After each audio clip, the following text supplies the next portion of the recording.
Hello welcome to NIT Birganj YouTube channel. इससे पहले हम लोग ने देखा था कि सी लैंग्वेज की थ्योरी कॉन्सेप्ट को हम लोग ने क्लियर किया हुआ था। कैसे प्रोग्रामिंग किया जा सकता है सी लैंग्वेज में, कैसे हम लोग लॉजिकल स्टेटमेंट को इम्प्लीमेंट कर सकते हैं, कैसे इफ स्टेटमेंट लूप को इम्प्लीमेंट कर सकते हैं। इस वीडियो में हम लोग देखेंगे इसको प्रैक्टिकली हम लोग कैसे चेक करते हैं। तो देखिए, सी लैंग्वेज को बहुत सारे प्लेटफॉर्म के थ्रू हम लोग रन कर सकते हैं और बहुत सारे हमारे पास इन्वायरमेंट अवेलेबल है जिसमें हम लोग सी लैंग्वेज कर सकते हैं। मोस्टली अगर स्टूडेंट के व्यू से देखा जाए, अगर इजी वे से हो तो टर्बो सी आपके पास अवेलेबल है। आप डाउनलोड कर सकते हैं टर्बो सी और उसके थ्रू आप यूज कर सकते हैं, या आप डेव सी भी यूज कर सकते हैं, पावर ब्लॉक भी यूज कर सकते हैं। तो बहुत सारे प्लेटफॉर्म है, हम लोग दो प्लेटफॉर्म चूज करेंगे और उसमें प्रैक्टिकली करके शो ऑफ करेंगे कि कैसे सी लैंग्वेज को प्रोग्रामिंग किया जाएगा। तो सबसे पहले हम लोग ओपन करते हैं टर्बो सी को ओपन करते हैं। आप टर्बो सी को ओपन करने के बाद इसको डाउनलोड कर लीजिए, फिर इंस्टॉल कर सकते हैं। फिर फाइल में जाके हम लोग न्यू क्लिक करेंगे, ये वाला इन्वायरमेंट शो करेगा आपको टर्बो सी में। यहाँ पर हम लोग सबसे पहले हेडर फाइल यूज करते हैं, तो हम लोग लिखेंगे हेडर फाइल। हमारे पास दो हेडर फाइल अवेलेबल है अभी स्टार्टिंग फेज में। पहला होता है stdio.h, इसका मतलब होता है standard input output header file, जो आपको डाटा टाइप और प्रिंटफ स्कैनफ ये सारे चीज को सपोर्ट करता है। और दूसरा फाइल हम लोग यूज करते हैं हेडर फाइल जिसका नाम है conio.h, जिसका मतलब होता है console input output header file, जो आपको गेट सी एच यानी रिजल्ट को होल्ड करके रखने के लिए काम आता है। इसके बाद हम लोग मेन फंक्शन यूज करेंगे, void मेन यूज करेंगे। ये है आपका मेन फंक्शन, जहाँ से स्टार्ट होता है प्रोग्राम, जहाँ से एग्जीक्यूट होता है। ये है कर्ली ब्रैकेट। अब यहाँ से हम लोग प्रोग्राम स्टार्ट कर सकते हैं। सबसे पहले हम लोग एक सिंपल सा प्रोग्राम लिखते हैं जिसमें रन करके देखते हैं, जिससे printf का मतलब होता है प्रिंट स्टेटमेंट। हम लोग करते हैं वेलकम टू सी प्रोग्राम,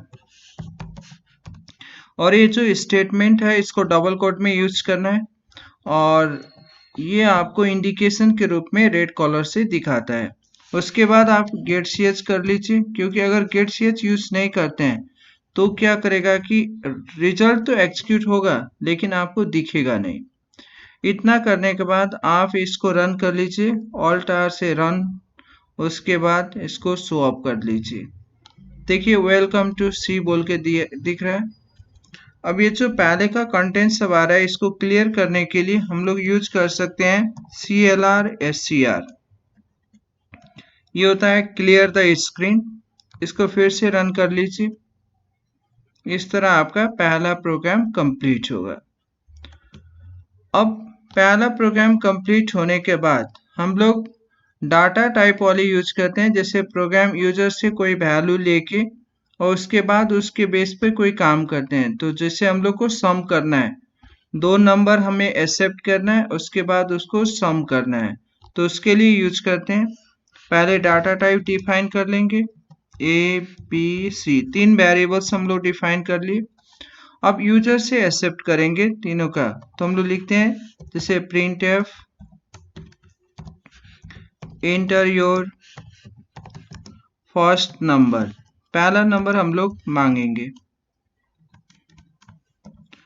उसके बाद हम लोग स्कैनफ, ये होता है एक्सेप्ट वैल्यू के लिए। पहला हो गया स्टेटमेंट प्रिंट करने के लिए printf, और scanf means accept the value from user होता है। अगर आप इंटीजर यूज कर रहे हैं तो उसके लिए आपको रिप्रेजेंटेशन क्या यूज करना होगा, %d यूज करना होगा। तो ये आपने %d किया, कहाँ पर स्टोर करना है, तो ए में।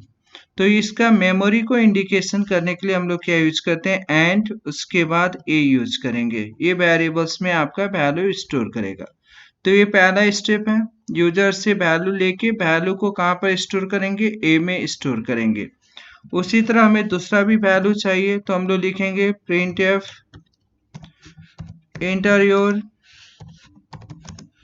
Second number. ये आपका सेकेंड नंबर के लिए एक्सेप्ट करने के लिए क्या यूज करेंगे, स्कैन एफ। उसके बाद परसेंटेज डी कहाँ पर स्टोर करेंगे, तो बी में, तो and B that indicate for the memory address. लीजिए आपका ये भी कंप्लीट हो गया।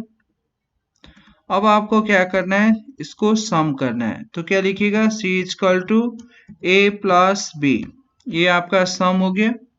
अब इसको प्रिंट करने के लिए मैंने इसी प्रोग्राम में मॉडिफाई किया है, आप लोग अलग कर सकते हैं। तो यहाँ पर जैसे हम लोग लिखेंगे सम इज परसेंटेज डी, जो आपका वैल्यू को प्रिंट करेगा, कहाँ पर है, तो सी में। इस तरह हम लोग यूज करते हैं गेट सी एच। तो देखिए इसमें हम लोग ने किया क्या, 3 वेरिएबल डिफाइन कर लिए। उसके बाद हम लोग ने एक्सेप्ट द नंबर, पहला नंबर एक्सेप्ट किया, उसके बाद दूसरा नंबर एक्सेप्ट किया और दोनों को सम कर लिए, उसको प्रिंट आउट कर लिए। अगर आप चाहते हैं कि पहले का वैल्यू मीन्स स्क्रीन में पहला जो प्रोग्राम रन किया उसका आउटपुट ना दिखाए, तो यहाँ पर क्या कर लीजिए, क्लियर स्क्रीन कर लीजिए। तो इस तरह कर लेते हैं। उसके बाद अब देखिए रन करते हैं। तो देखिए पहला नंबर मांग रहा है, हम लोग 5 दिए, दूसरा नंबर कोई भी नंबर आप दे दीजिए, इस तरह आपका सम डिस्प्ले कर देगा। तो ये आपका क्या होता है कि प्रोग्राम करने का जो वे है। अब हम लोग अगर कंडीशन अप्लाई करना चाहते हैं, अगर हम लोग चाहते हैं कि इफ स्टेटमेंट को हम लोग लगाएं, तो फिर से हम लोग को क्या करना होगा कि इफ स्टेटमेंट यूजर्स लेना, मैं इसी में मॉडिफाई कर रहा हूँ। आप लोग क्या कीजिएगा, अलग अलग प्रोग्राम फाइल में न्यू कर लीजिएगा। जैसे देखिए ऑल्ट एफ कर लीजिए, न्यू कर लीजिए। अगर पहले का प्रोग्राम आ रहा है तो ऑल्ट डब्ल्यू कीजिए विंडो वाले में, वहां पर जाके इस प्रोग्राम सबको क्लोज कर दीजिए। अगर सेव करना है तो यस कीजिए फाइल को, अगर नहीं करना है तो टैब से नो को सिलेक्ट कीजिए और उसको कैंसिल कर दीजिए। फिर ऑल्ट एफ कीजिए, फाइल में जाइए, न्यू कीजिएगा, नया एनवायरनमेंट दिखेगा। तो आप क्या कर सकते हैं, अगर आपका पहले से प्रोग्राम किया हुआ है उसको हटाना है तो विंडो दिख रहा है वहां पर जाके, ये वाले विंडो में जाके यहाँ पर भी क्लिक करके आप क्लोज कर सकते हैं। और नया करने के लिए फाइल में जाके आप न्यू यूज करके काम कर सकते हैं। फिर आपको अगर इफ स्टेटमेंट यूज करना है तो सेम प्रोसेस है, आप जैसे इंक्लूड किए stdio.h, उसी तरह आपने दूसरा एडर फाइल यूज किया conio.h, console input output header file. उसके बाद आपने मेन फंक्शन यूज किया void main।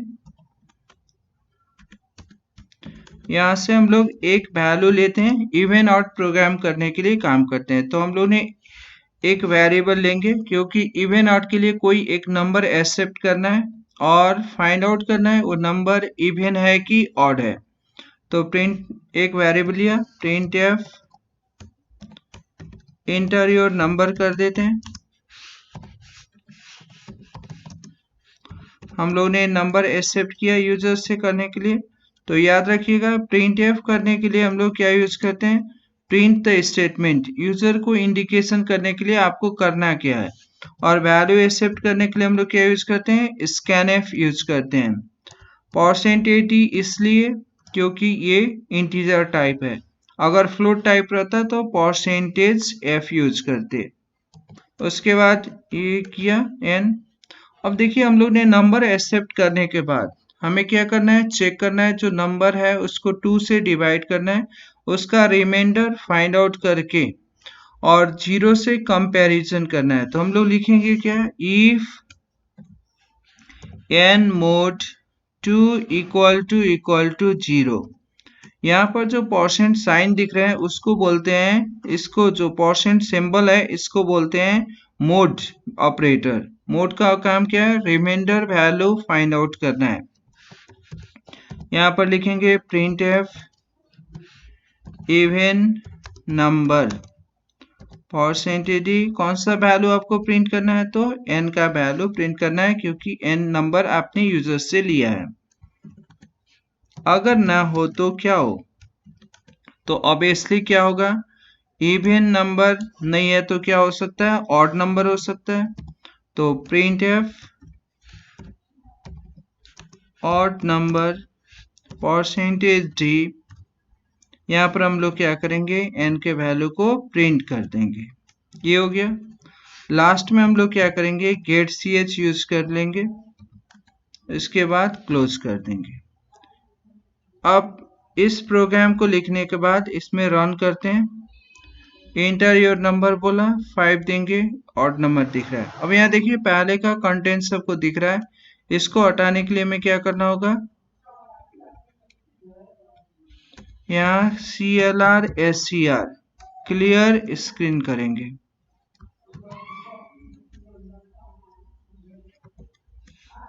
ऑड नंबर दिख रहा है आपको।